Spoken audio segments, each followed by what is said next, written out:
You know, there is a reason to why I'm leveling Terra even though I don't have any of her weapons and armor.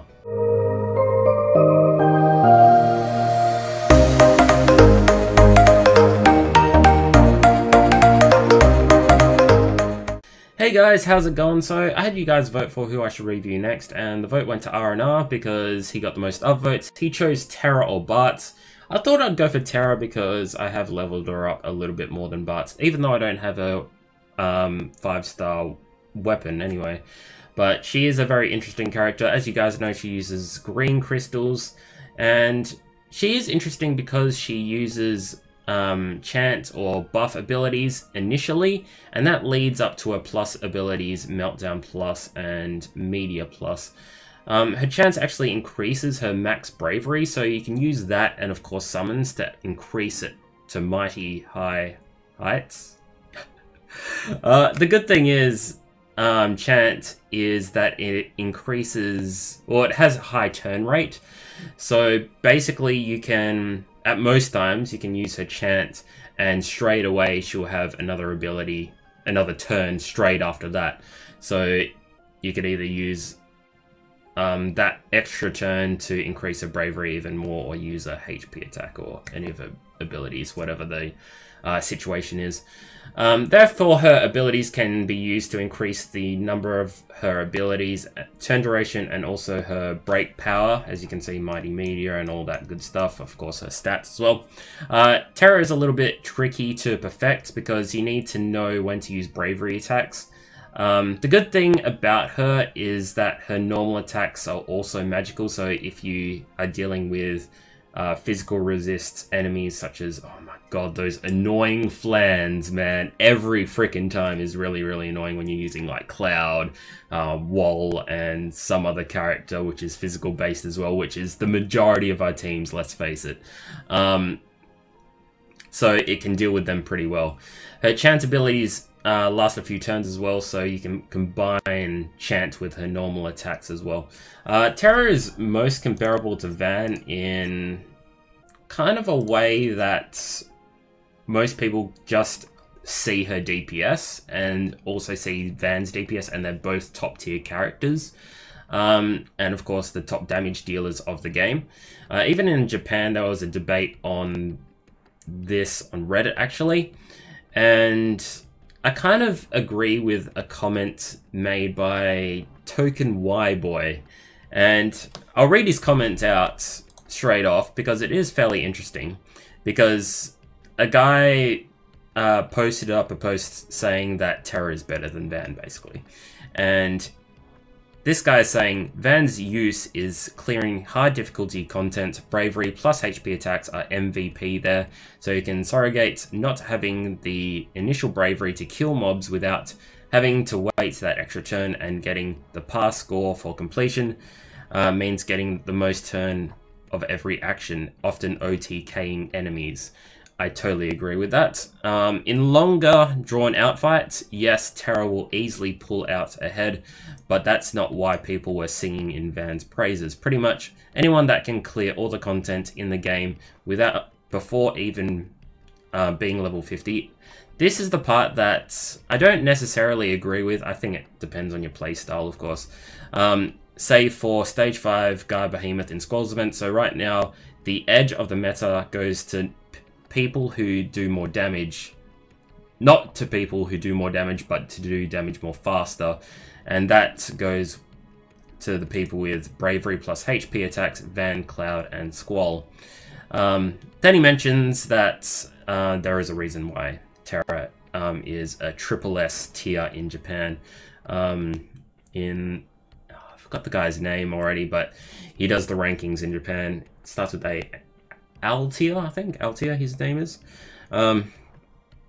So basically her chant plus her abilities such as Media Plus and Meltdown Plus, constantly doing those chant abilities, constantly doing those plus abilities as well, overtakes Van's damage overall, but Van can do faster damage in a short period of time. So again, it depends on your playstyle. So totally agree with that guy.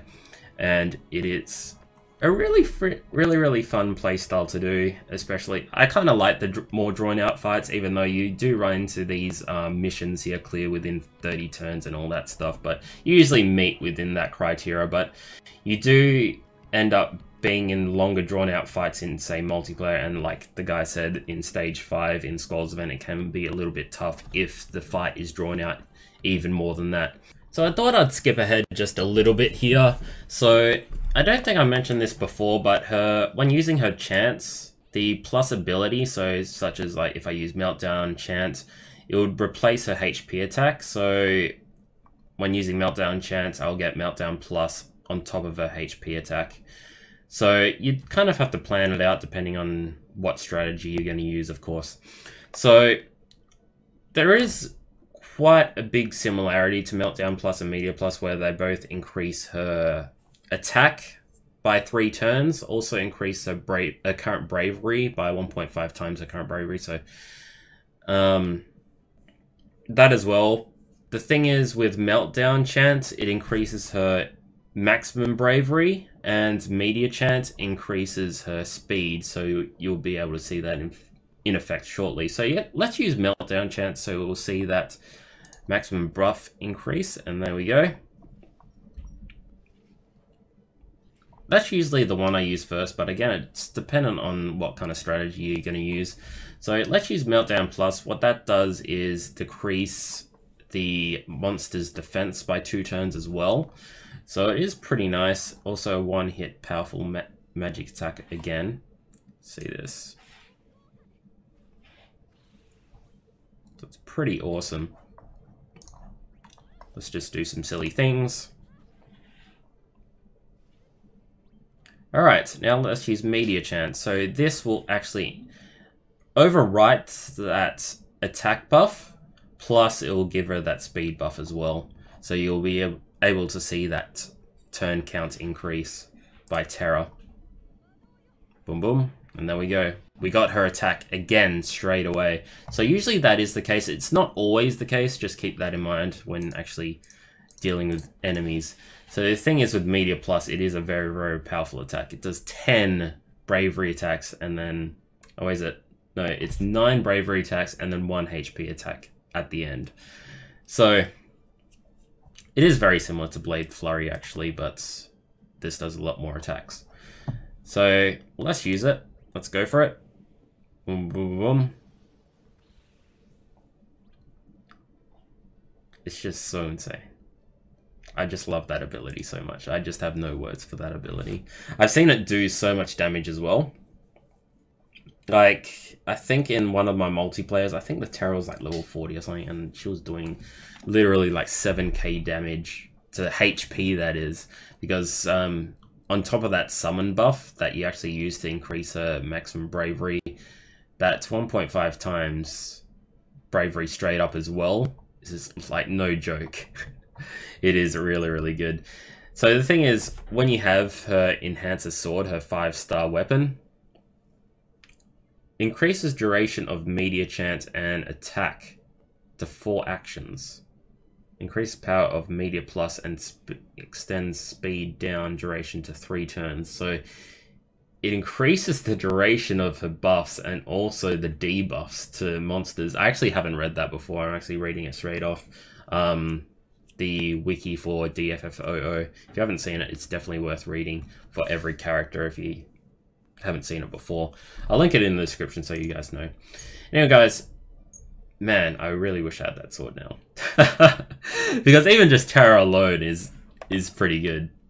But I didn't know her weapon was that good as well. That's something new for me as well. God.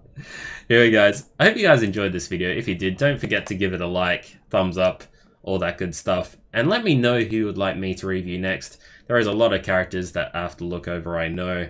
And hope you guys enjoyed it. Anyway, guys, I'll see you guys next time. Hope you have a good one. Like always, peace out.